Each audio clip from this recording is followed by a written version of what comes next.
people even eating the most or the best possible diet to absorb and process that food the way that we might have pre-chemtrail, say 15 years ago, 20 years ago.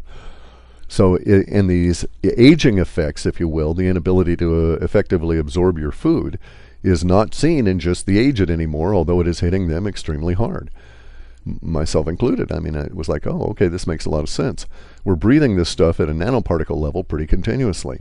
And we're also, it never occurred to me, of course, basically consuming it via ingestation, and you get it all through your gut.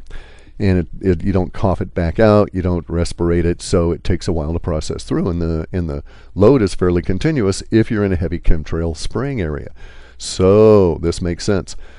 And the discussion went on to, well, basically, what can you do about it? And there's some interesting approaches, no real solid conclusion, but give it some real thought. There does seem to be a more effective digestion in the presence of chemtrails if you have a very heavy and appropriate probiotic load in your gut. The and appropriate component is the big issue. It's not necessarily commercial probiotics. It's not eating lots of yogurt. That cannot hurt you at this stage relative to the chemtrails, but it may not be a cure for you in the sense that there's many of these commercial products that don't have the strength of the organisms to work their way through the aluminum layer and the barium layer that you've got in your gut. There are people that are trying purgatives and all of this sort of stuff, but that's pretty harsh. And something that needs to be you need to be aware of is that if the villi, these little tiny hairs, are damaged, they don't grow back. They're not quite the same way as the cilia in the lungs, and the villi can be damaged to the point where your digestion can be permanently affected.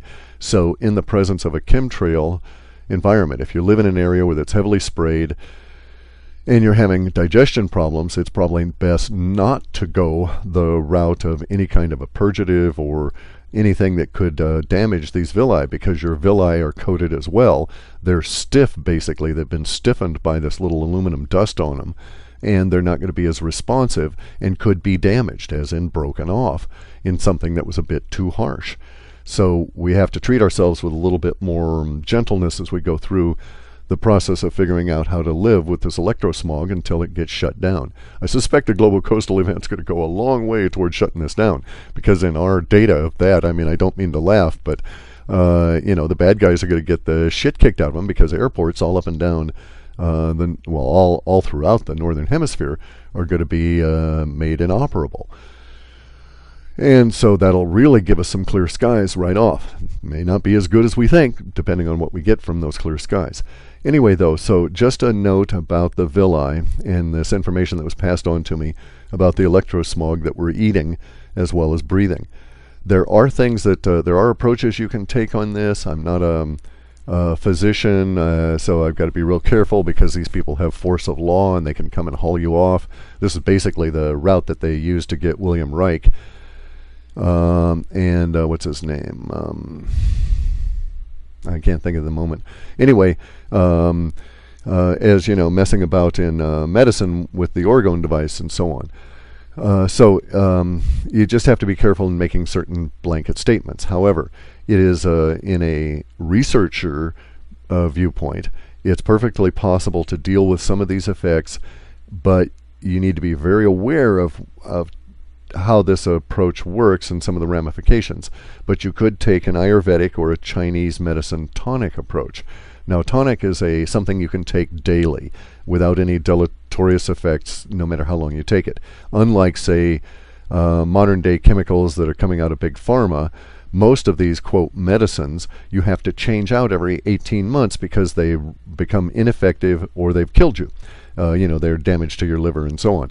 And that's really the issue. These chemicals are so complex and so involved and don't have the supporting other chemicals and so forth that they stress out the liver. And after about 18 months, the liver either figures out how to process it so effectively that it doesn't do you any, quote, good anymore, or the liver gives up and you're in real danger. Now, there's also other aspects of that, there's an 18-month cycle harmonic, and so 5 18-month cycles later usually is when almost all these chemicals, whether they were able to make it through the first 18 months or not in terms of being able to be used in you, when almost all of them crap out, and that's when you reach the poisoning stage on almost all of these. And coincidentally, that's when a lot of the people show up with the violence in a harmonic of that first of the 18-month cycle. Some of the people, like if you're a child, you may show up in the third harmonic simply because your vibratory state is so non-polluted. There's not so much other stuff going on that you react to that so much more speedily. Anyway, though, so the tonics from an Ayurvedic or a Chinese Taoist medicine approach would be those things you could take for 30 years, and they have a daily effect for you. There are some really good tonics in the face of the radiation coming out of Fukushima. The problem is that if I go ahead and start recommending these tonics, then people are going to go out and be really stupid and take them, and these tonics can be quite dangerous. So here's the situation. I'm not going to recommend the tonics, but I'm going to say if you've got the issue and you want to really investigate it, you should look at it from an Ayurvedic position and or a Taoist or Chinese medicine position, because this is where tonics originate. And the Chinese, by the way, have got dozens and dozens of them. So you need to really look at what you need and what you might think might be effective for you. But here's the thing. If you're on any of these modern chemicals for blood pressure, for diabetes, for blood thinners, or any of the psychiatric chemicals, any of them, anything that affects your mood or anything coming out of a psychiatrist's hands or a doctor's hands for mood control, you can't take the tonics. In fact, if you're on any of a dozen or more of these psychiatric medicines, from Zoloft and Prozac all through the standard antidepressants into the severe mood stabilizers, you probably shouldn't drink any of the Starbucks products or any products that has ginseng in it.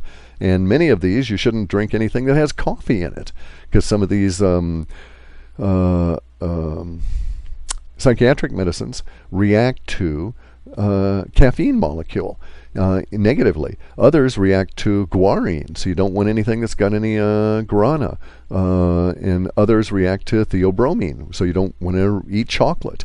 The nature of all of these reactions tell me that the parts of the brains they're working on could be very severely affected by the tonics if you're also taking any of these medicines.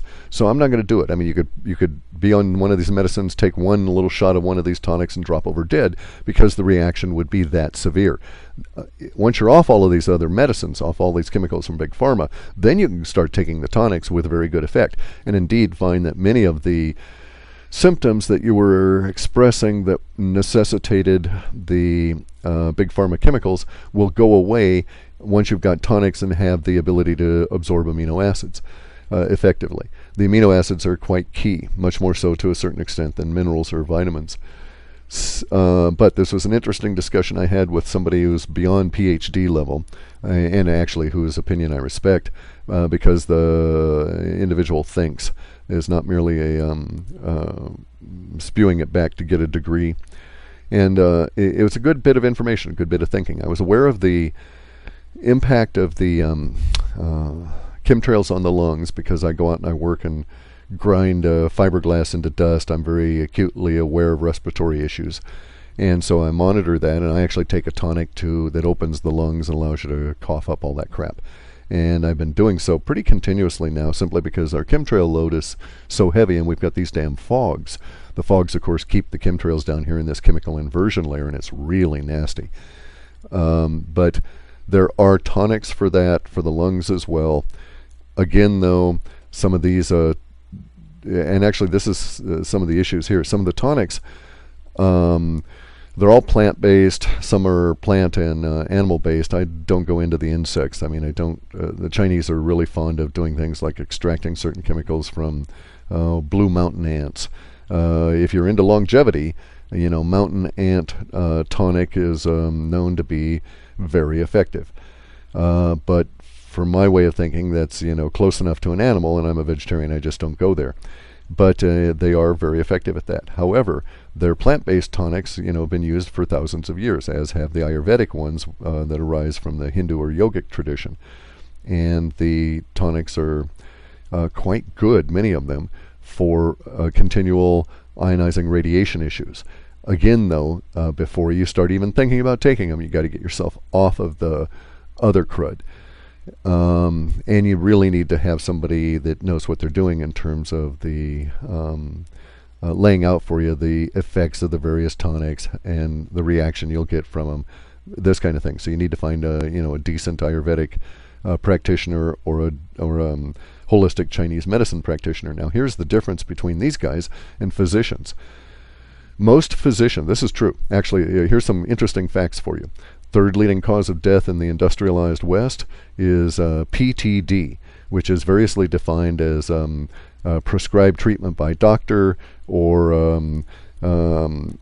basically it's treatment by physician, where you do everything right and you still die simply because they don't know what the hell they're doing and they're prescribing chemicals that they've never taken and have not a clue as to the interactions. Plus, you have a situation now where excuse me, in many parts of the industrialized West, you have people who are seeing 3 and 4 physicians. And so you have the physicians dueling through your body with their various chemicals. And so you die as a result of this. And that's, if you lump all of these things together, the third leading cause of death in the United States is treatment by is PTD, prescribed treatment by doctor.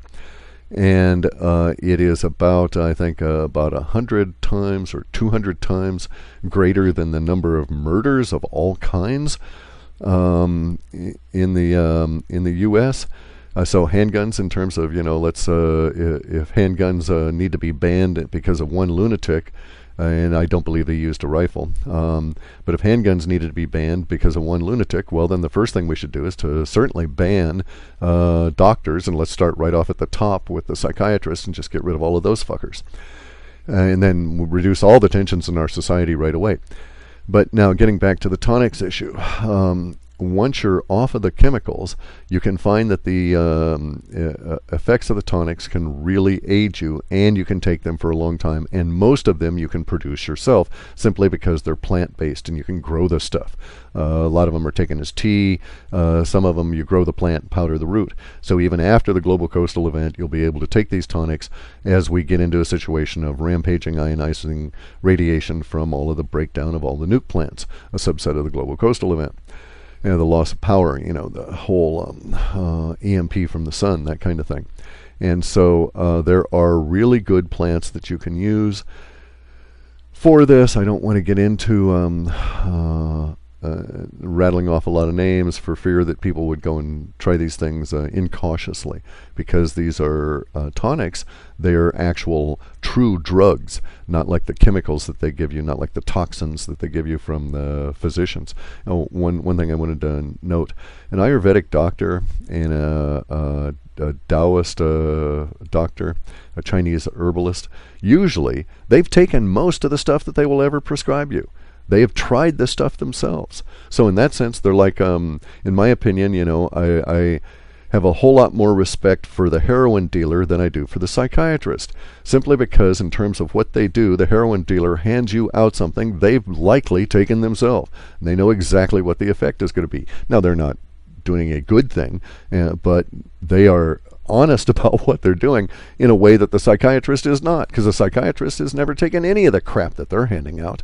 And most physicians have not taken the drugs and chemicals that they've handed out, unlike the Ayurvedic world. And so you can also, usually that's one of the first tests I would use in an Ayurvedic or Chinese herbalist. If they recommend something, I would ask them, you ever take this stuff yourself? They say, oh, yeah. And here's, I had this, and they go into the details and say, yeah, watch out for this or whatever, because they've taken it themselves. They know what the reactions are likely to be. So, a much more honest approach to things. In any event, some of the tonics are really good with the ionizing radiation. We're going to get a lot more of it, something to be aware of.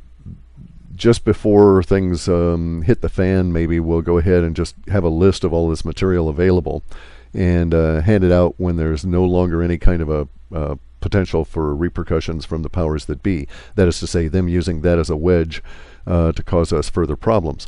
Our lives here are not calm because we are continually screwed with by these bastards. They are, Catherine Austin Fitts says that, they're trying to raise the cost of our doing business. And basically that's what they're doing. So, they irritate you all the time, and I just want to provide them as a few soft spots to